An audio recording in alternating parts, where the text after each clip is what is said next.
put funny things on. They put like potatoes, wedges with potatoes, and they put like mayonnaise, and they put sweet potatoes and shrimp.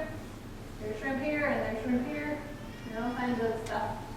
So you had to be careful when students brought pizza to tea time. Salad bar is a little different also. They give you one bowl and everybody shares. And they have lettuce and pineapple and sweet potato salad and other salad and macaroni, and they kind of mix it all together. And I didn't like to mix my food together, so I didn't usually order the salad bar. They had spaghetti, a lot of spaghetti everywhere. You're like, oh, do you like Western food? Oh, do you like spaghetti? And they have cream spaghetti or tomato spaghetti, and they mix it. It's all mixed together. It's not like on top of. There's on top, and see the little pickles as the side dish. The restaurant was Benepiato across the street from our institute, and I ate there so many times with my students. I got sick of it. I still haven't had a craving for spaghetti since I came back.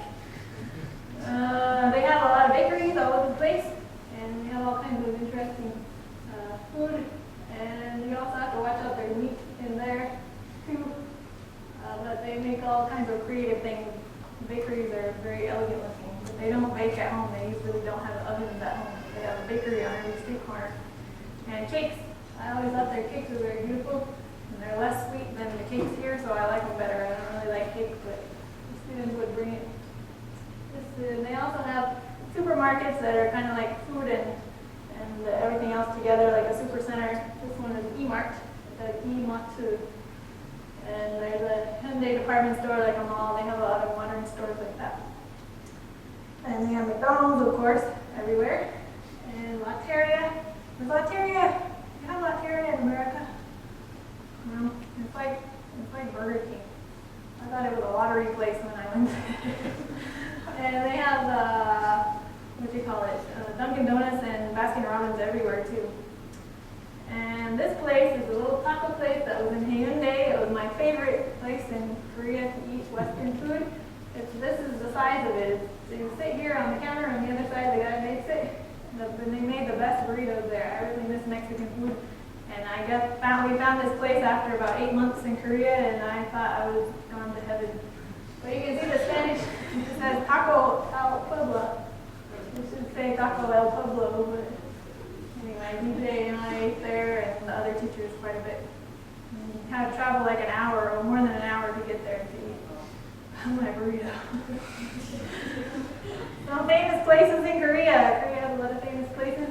These are a palace in Seoul. I have a map out there of it. This is Cheonggukgung Palace. And the decorations are very intricate. The lotus flower is very symbolic there, and all these different colors have different meanings, but I can never have my students tell me what exactly the meanings were, even though they have them everywhere.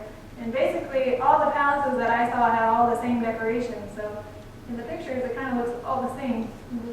We have these things on top of the roof also. This was inside one of the palace there. There's also lotus blossoms around here. This was the ancient place of where the king was. This is the garden, secret garden in the same palace in the fall. It was a really pretty place. This is the, what do you call that? Pagoda, yeah.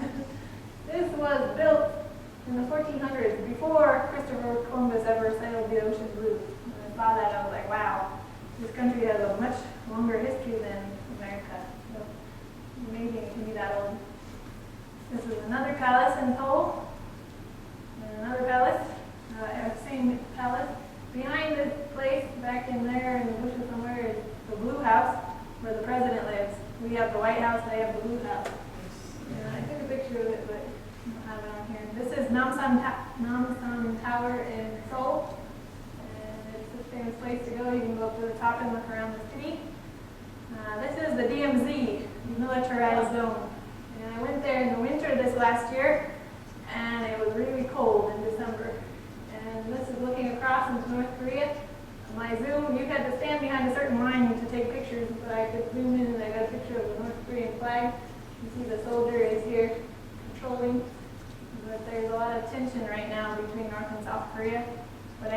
students aren't too worried about that, and they said, oh, they make threats all the time, so they're not too worried, but I'm like, don't do anything to my friends over there. This is also the DMZ, symbolizing the separation between North Korea and South Korea. And if you ask the students, some of them will tell you they want to be reunified, and some of them will say, no, we're too different now, we don't want to. So it's kind of a mixed feeling there. But it's really sad that they have that. This is in Gyeongju, a famous place in the south of Korea. And this is the Sakguram Grotto. Inside of this building, this thing is there. They wouldn't let you take pictures, so I got this picture off the internet. It's really interesting. There's people, Buddhist people come there and do their ceremonies. This is another place in Gyeongju. I went there with some friends, and this is the same place. You can see these are, it looks a lot older. I think they told me it was the capital before Seoul was the capital. It was really old.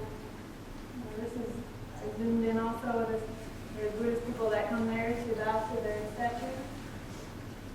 These things are around the temples, and you also see them anywhere when you go hiking, little stacks of rocks. They're supposed to be for good luck. So my students would go hiking DJ, and you'd always put a little rock up on top of it. They have a lot of things for good luck and bad luck. This is another place in Gyeongju. I spent most of my time in Busan, so I'm going to show you pictures of Busan. And where I was this area is kind of the country area. This is the downtown area, and this is the up and coming area and the richer people. I was in the country. I'm happy I was in the country. And there's this little island over here called Osukdo, and you could go there. There's a bird sanctuary, and there's a mountain we went hiking here, beach here, and all the downtown area, and Hyundai Beach. So I'm going to show you those places and pictures now. This is a view from my apartment building at nighttime, and before they built a skyscraper next to us. But it was a pretty street, but it was really noisy all the time. We kind of got used to the noise, and when I came home, my first night here in Yucca Valley, I was thinking, wow, it's really quiet here. And then behind our institute, we had this place. We called it Sodom and Gomorrah. It was and if you look on the map in the back, it says Las Vegas. They called this place Las Vegas Hotel Place. They would have love hotels and singing rooms and all kinds of interesting places where people would go drinking. It was right behind our institute. But we didn't go there at nighttime, and so it was pretty safe. Even though you could hear it from the window, from my bedroom window, I could hear it. This is the little island across the river. We live next to a river called, I'm blanking out on the name.